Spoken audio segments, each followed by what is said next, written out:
Survival സ്റ്റോറീസിന് വളരെയധികം പ്രാധാന്യം നമ്മൾ നൽകാറുണ്ട്. അസഹനീയമായ വേദനയിൽ നിന്നും മോചനം നേടാൻ ഒരു ഇന്ത്യൻ പൗരൻ രാഷ്ട്രപതിയോട് മരണം യാചിച്ചാലും ഇൻഡോറിലെ സ്കൂൾ ടീച്ചറായ കുമാരി ചന്ദ്രകാന്ത ജഠാനിയുടെ ഹൃദയഭേദകമായ അപേക്ഷ ഇന്ത്യയുടെ നിയമവ്യവസ്ഥയിൽ ഒരു വലിയ ചോദ്യചിഹ്നം ഉയർത്തിയിരിക്കുന്നു.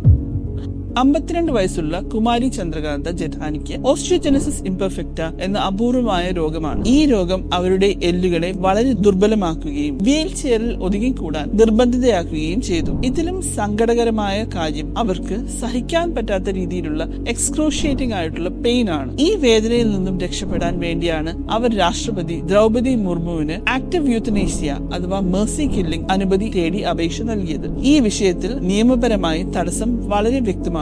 ഇന്ത്യയിലെ സുപ്രീം കോടതി ഭരണഘടന ഉറപ്പു നൽകുന്ന right to die with dignity അംഗീകരിക്കുന്നുണ്ടെങ്കിലും അത് പാസീവ് യൂത്തനേഷ്യക്ക് മാത്രമേ അനുമതി നൽകുന്നുള്ളൂ. പാസീവ് യൂത്തനേഷ്യ എന്നാൽ ജീവൻ നിലനിർത്തുന്ന ഉപകരണങ്ങൾ നീക്കം ചെയ്യുകയോ ചികിത്സ നിർത്തുകയോ ചെയ്യുക. ഇവിടെ മരണം സംഭവിക്കുന്നത് രോഗം മൂലമാണ്. അതേസമയം ആക്റ്റീവ് യൂത്തനേഷ്യയിൽ മരണം സംഭവിക്കാൻ വേണ്ടി മാരകമായ മരുന്നുകൾ കുത്തിവെക്കണം. ഇത് ഇന്ത്യയിൽ നിയമവിരുദ്ധമാണ്. ജഠാനിയുടെ അപേക്ഷ ആക്റ്റീവ് യൂത്തനേഷ്യക്കാണ്. അതുകൊണ്ട് തന്നെ നിലവിലെ നിയമം അനുസരിച്ച് രാഷ്ട്രപതിക്ക് പോലും ഇത് അംഗീകരിക്കാൻ കഴിയില്ല. ഇതിലും വലിയ നിയമപ്രശ്നം പാസീവ് ദയാവധത്തിന് പോലും 2 പ്രധാന മാനദണ്ഡങ്ങൾ പാലിക്കണം എന്നതാണ്. ടെർമിനൽ ഇൽനസ്, രോഗിക്ക് മറ്റു രക്ഷയില്ലാത്തതും മരണം അടുത്തെത്തി നിൽക്കുന്നതുമായ അവസ്ഥ. പെർസിസ്റ്റന്റ് വെജിറ്റേറ്റീവ് സ്റ്റേറ്റ്, ബോധമില്ലാത്ത അവസ്ഥയിൽ കഴിയുന്ന രോഗികൾ. കുമാരി ചന്ദ്രകാന്ത ജഠാനിക്ക് ഓസ്റ്റിയോജെനസിസ് ഇംപെർഫെക്റ്റ എന്ന രോഗം കടുത്ത വേദന നൽകുന്നുണ്ടെങ്കിലും അത് പെട്ടെന്ന് മരണം സംഭവിക്കുന്ന ടെർമിനൽ ഇൽനസ് അല്ല. മാത്രമല്ല അവർ പൂർണ്ണമായും ബോധവതിയാണ്. വീൽ ചെയറിലിരുന്ന് ഇപ്പോഴും അധ്യാപന ജോലി ചെയ്യുന്നുമുണ്ട്. ഇവിടെയാണ്